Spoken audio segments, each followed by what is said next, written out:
Even when you feel low, you can still go. Even when you feel slow, you can still go. Even when there's no hope, you can still go. I never answer to no, man, I still go. Go, go, go, go, go, go, go, go, go, go, go, go, yo, go, go, go. Hustle hard, hustle every single day. I'll be making moves till I'm buried in my grave.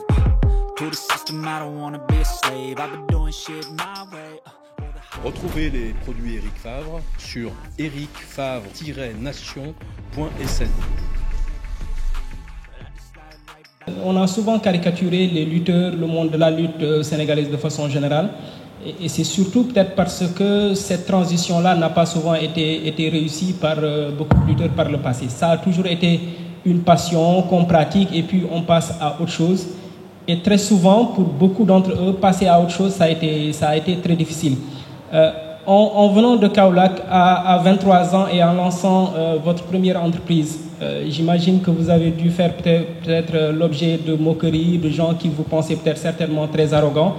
Mais est-ce que vous pouvez venir un peu sur les débuts de cette idée de créer cette entreprise-là tout en étant au début de votre carrière sportive?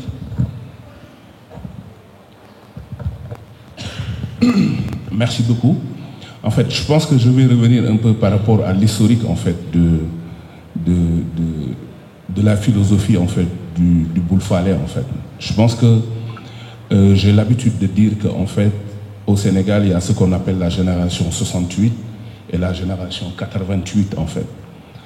Nous qui étions à l'époque en fait des élèves, on avait eu une année blanche au Sénégal en 88.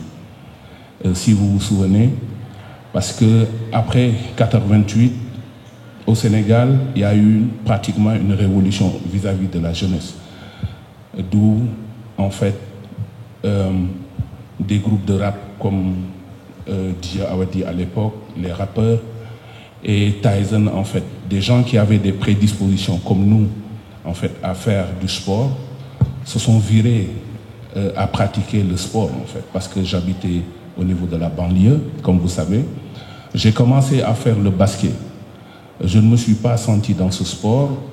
J'ai fait la boxe. Comme la boxe ne nourrissait pas son homme au Sénégal, je me suis viré à la lutte, en fait, parce que je vivais avec des champions. À l'époque, il s'agit de Balébé numéro 1, qui était un grand frère qui habitait à Pikine. Comme on avait autant de temps, tout le temps on était au niveau de la plage et tout ça. Et la première fois que je l'ai rencontré aux entraînements, j'ai commencé à apprendre avec lui la lutte traditionnelle.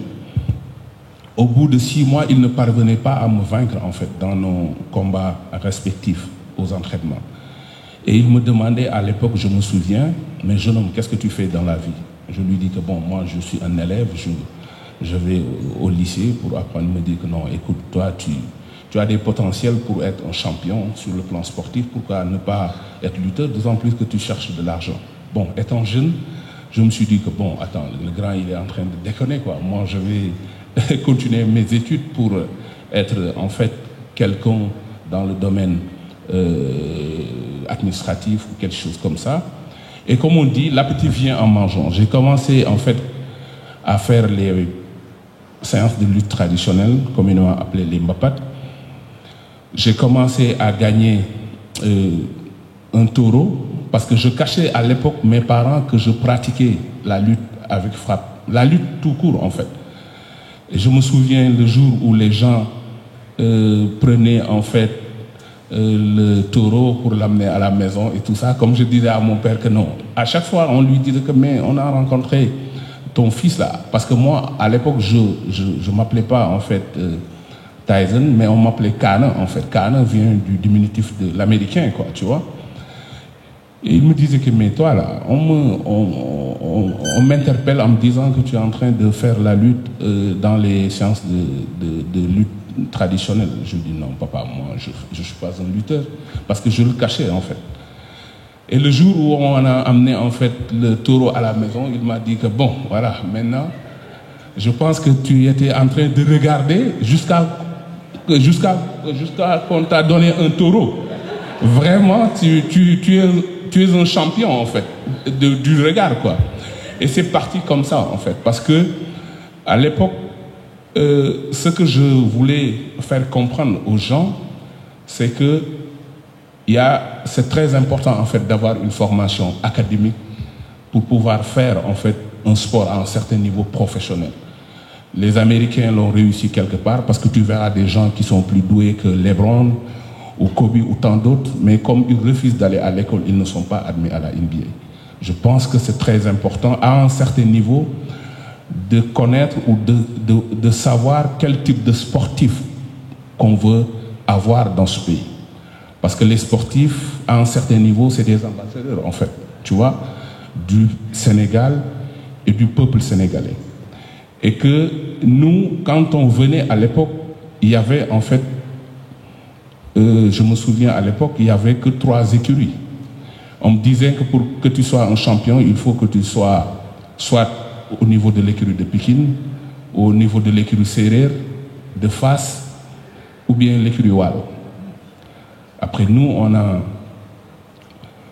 on s'est dit que par rapport à la vision qu'on a par rapport à ce sport, il nous fallait créer en fait notre propre écurie. Les gens ne nous prenaient pas au sérieux à l'époque.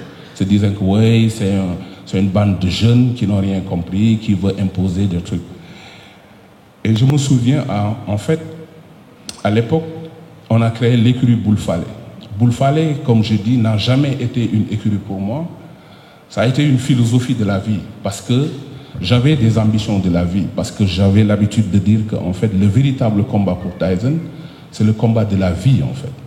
Si les grands sportifs que nous sommes, si demain, on ne regrette pas d'avoir choisi le sport comme métier, on peut dire qu'on a gagné notre combat. Mais au-delà de ça, en fait, c'est la lutte qui nous a vaincus, mais on n'a pas vaincu la lutte. Parce que, comme tu sais, hein, à l'époque, on disait que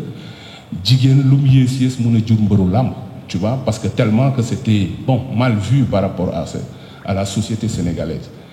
Et à travers Boulfalé, on a su créer en fait le statut social du lutteur dans ce pays. Montrer qu'on peut partir de rien du tout à travers son métier, à travers de l'abnégation, pour arriver à un certain niveau, créer en fait de la valeur dans ce qu'on faisait. Et c'est pour cela qu'on a eu à développer en fait, à l'époque, de manière professionnelle, une révolution par rapport à ce sport. Parce que la lutte a existé plus d'1 siècle au Sénégal. Pour revenir par rapport à ce que tu disais. Parce que c'est important, parce que j'aurais bien aimé expliquer en fait en profondeur les béabas de ce métier. Parce que c'est important. Parce qu'aujourd'hui, on te dit qu'on a plus de 8000 licenciés, 10 000 licenciés dans ce pays.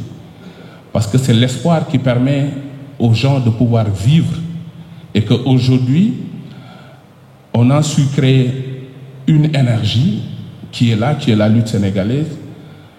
Si on ne peut pas l'arrêter, il faut savoir la canaliser, en fait. D'où la nécessité, en fait, avant de venir dans l'entrepreneuriat du sport, tu vois. Parce que gagner de l'argent, c'est bien, mais savoir l'inverser, c'est encore mieux.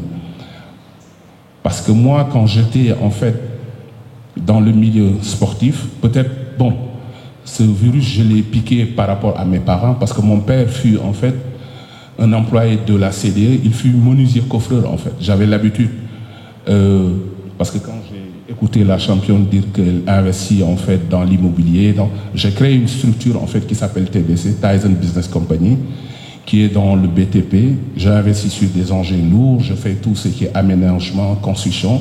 Et j'ai une autre structure aussi qui s'appelle Boulfalé Production, qui est dans la production agricole, minière et pétrolière aussi. On aura l'occasion, en fait, de venir par rapport à ça. Merci beaucoup, très inspirant. On va passer à Misen. Je vais parler également d'un autre... You can still go. Even when you feel slow, you can still go. Even when there's no hope, you can still go. I never answer to no, man, I still go. Go, go, go, go, go, go, go, go, go, go, go, go, yeah, go, go, go. Hustle hard, hustle every single day. I'll be making moves till I'm buried in my grave. To the system, I don't wanna be a slave. I've been doing shit my way. Retrouvez les produits Eric Favre sur ericfavre-nation.sn.